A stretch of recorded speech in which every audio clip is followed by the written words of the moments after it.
જય સ્વામિનારાયણ મિત્રો, આજે બની છે રાજસ્થાની ડ્રાય કચોરી, એ પણ ઘઉંના લોટમાંથી. કેવો અવાજ આવે છે? જય શીખવી છે તમારે? તો ચાલો શીખવાડી દઉં. જો ફ્રેન્ડ્સ, આપણે અડદની દાળ સરસ પલળી ગઈ છે. 5 થી 6 કલાક જ પલાળવાની હતી. અડધો કપ પલાળી હતી. આપણે મિક્સર જારમાં લઈને ક્રશ કરી લઈશું અને અધકચરી ક્રશ કરી લઈશું.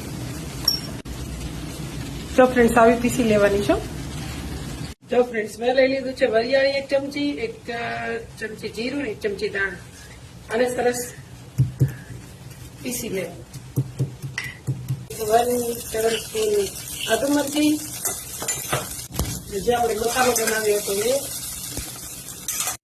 આપણે નાખીશું 2 ટેબલસ્પૂન બેસન,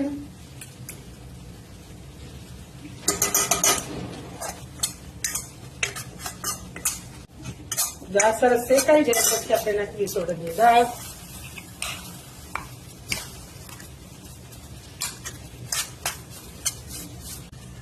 વન ટેબલ સ્પૂન લાલ મરચું, 1 ટેબલ સ્પૂન ધાણા જીરું પાવડર,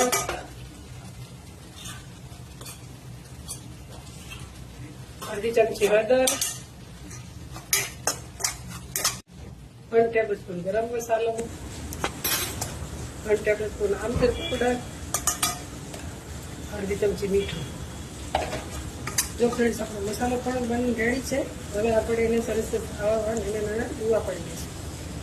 અને જો તમને મિશ્રણ ડ્રાય લાગતું હોય તો થોડા પાણીના છાંટા નાખી અને ફરીવાર મિક્સ કરી અને તમે ઇઝીલી બોલ્સ વાળી શકશો. અને બધા બોલ્સ વળી જાય પછી આપણે કરશું આઉટ લેયરની તૈયારી. આપણે 2 કપ લઈ લીધો છે ઘઉં, બીજો અને 2 ટેબલ સ્પૂન તેલ છે, અડધી ચમચી અજમા, અને અડધી ચમચી નાખી દઈશું મીઠું. અને હવે ધીમે ધીમે લોટ બાંધી દઈશું. થોડું થોડું પાણી નાખતા જઈશું અને લોટ બાંધી દઈશું. દેવાનું છે. જો હવે આને ઢાંકી અને મૂકી દઈએ ત્યાં સુધી.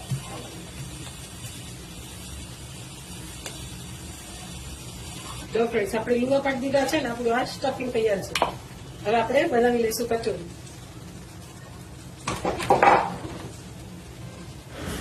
હવે આપણે એક લુગો હાથમાં લઈને આવો ઊંડો શેપ પૂરી જેવો આપી દેવાનો છે. પછી એમાં ભરી દેવાનું છે સ્ટફિંગ અને ઉપરથી કરી દેવાનું છે સીલ.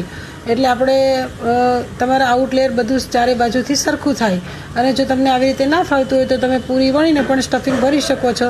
આવી રીતે વધારાનું જે લેયર હોય ને એ કાઢી નાખવાનું. અને હવે આમ કરી દબાઈ દેવાનું. તમારે વળવી હોય તો વળવાની પણ.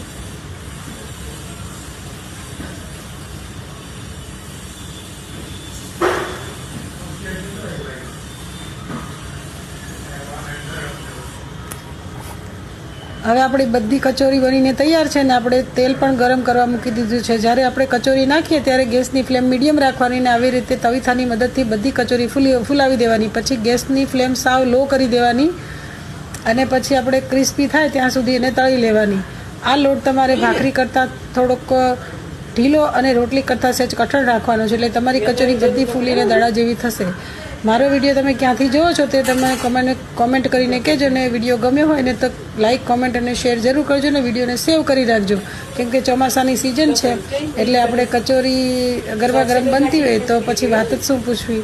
બરાબર. જય સ્વામિનારાયણ.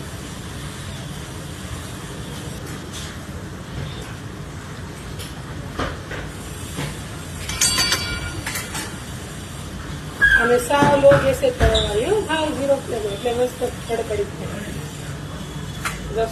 તળાઈ ગઈ છે. હવે લઈ લઈશું. આ કચોરી તળાઈ જાય પછી આપણે બીજો બેચ પણ તળી લેવાનો છે. જો કેટલી સરસ બની છે. બની છે ને. વિડીયોને સેવ કરી રાખજો અને મિત્રો સાથે શેર પણ કરી દેજો. અને આ કચોરી સાથે આમલીની ચટણી અને ગ્રીન ચટણી પણ સરસ લાગે છે. મારી પાસે અત્યારે આમલીની ચટણી છે તો મેં તેની સાથે સર્વ કરી છે. તમારે મનપસંદ કચોરીમાં જે તમે એડ કરતા હોય એ એડ કરી અને ખાજો, બહુ સરસ લાગશે. જય સ્વામિનારાયણ. જો ફ્રેન્ડ, હવે સવાર મસ્ત ક્રિસ્પી થઈ જાય.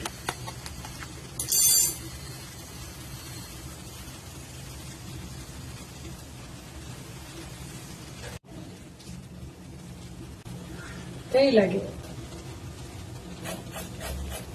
હવે